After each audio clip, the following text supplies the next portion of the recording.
एक गांव में एक गरीब किसान का परिवार रहता था। राघव अपनी पत्नी के साथ खेती करता था। उनकी एक छोटी सी बेटी थी, सुधा। राघव भगवान कृष्ण का बहुत बड़ा भक्त था। एक दिन वह मंदिर गया तो सुधा भी उसके साथ चली गई। मंदिर से वापस आने के बाद सुधा ने अपने पिता से कहा, पिताजी, मंदिर में जो मूर्ति थी उसने कितने अच्छे कपड़े पहने थे।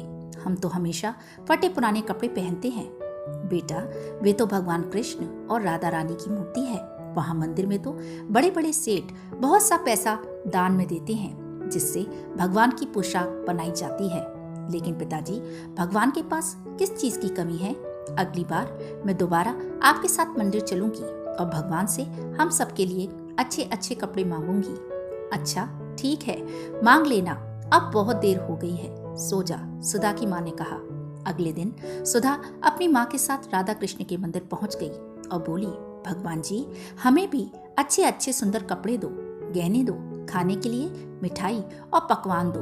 आप तो मजे से यह सब खाते हो, लेकिन हमें कुछ नहीं मिलता। माँ ने कहा, बेटा, ऐसा नहीं कहते।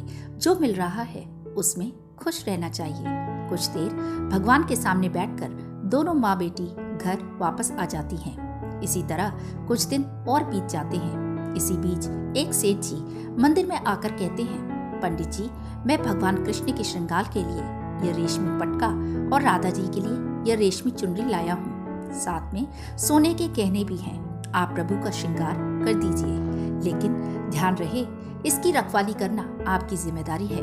पंडित जी कृष्ण जी और राधा जी के वस्त्र बदलकर नए रेशमी वस्त्र व गहने पहना देते हैं। कुछ देर बाद सेठ जी वापस चले जाते हैं और पुजारी जी पूजा करने में व्यस्त हो जाते हैं। इसी बीच सुधा और उसकी माँ दोनों मंदिर पहुंचते हैं। अरे वाह माँ, देखो ना, कान्हा जी और राधा जी ने कितनी सुंदर पोशाक पहनी है। यह मुझे भी पहननी है। आप इनसे कहिए यह पोशाक कुछ देर के लिए हमें दे दे।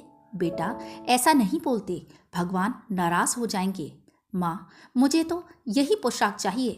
राधा जी की चुनरी कितनी सुंदर लग रही है। तुम दोनों यहाँ बैठकर क्या बातें कर रही हो? कहीं गहने और कपड़े चुराने की मंशा तो नहीं बना रही? पंडित जी ने ऊंचे स्वर में कहा। नहीं पंडित जी, बच्ची है इसलिए जिद कर रही है। हम तो मंदिर में हर दिन पूजा करने आते हैं। चलो भागो यहाँ से, मैं सब समझता हूँ। सेठ जी ने सारी जिम्मेदारी मुझे दी है गहनों की रखवाली की। यह कहकर पंडित माँ बेटी को मंदिर से निकाल देता है। शाम को जब राघव घर वापस आता है तो उसकी पत्नी उसे सारी बात बताती है। तुम चिंता मत करो, मैं कल जाकर पंडित जी से बात करूंगा। अगले दिन राघव, उसकी पत्नी और सुधा तीनों मंदिर पहुंच गए। वहां सेठ जी भी पूजा करने आए थे। सुधा और उसकी माँ को देखकर पंडित जी ने सेठ जी से कहा, सेठ जी, ये वही लोग हैं जो मंदिर में चोरी करने की योजना बना रहे थे।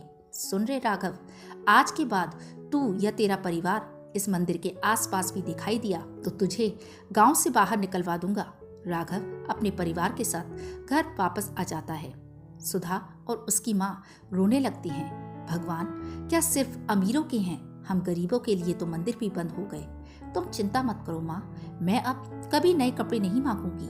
तीनों बिना खाना खाए सो जाते हैं। अगले दिन राघव खेत पर जाने के लिए तैयार हो ही रहा था, तभी कि उसे एक आदमी बुलाने आया। राघव अपने परिवार के साथ मंदिर पहुंचा तो उसे पंडित जी ने बताया कि राधा कृष्ण जी की रेशमी पोशाक काली पड़ गई। उसे हटाकर दूसरी पोशाक पहनाई, वह भी काली पड़ गई। हमसे बहुत बड़ी गलती हो गई, लगता है भगवान नाराज हो गए। तभी सुधा मंदिर के अंदर चली गई और रोते हुए हाथ जोड़कर भगवान से बोली, भगवान जी, मुझे माफ कर दीजिए, मेरे कारण आप नाराज मत होइए। मैं अब कभी आपकी पोशाक नहीं मांगूंगी। तभी राधा जी की चुनरी सुधा के ऊपर आ गई और वह रेशम की बन गई। यह देखकर सेठ जी ने कहा, कान्हा जी, हमसे बहुत बड़ी गलती हो गई। हमने आपकी नन्ही भक्त का अपमान किया। उसके बाद राधा कृष्ण जी के कपड़े और आभूषण पहले के जैसे हो गए। सेठ जी ने राघव से कहा, आज से तुम्हारे परिवार का पूरा ध्यान मैं रखूंगा और तुम्हारी बेटी के लिए कपड़े, गहने और खाने पीने का सारा सामान मेरे घर से आएगा।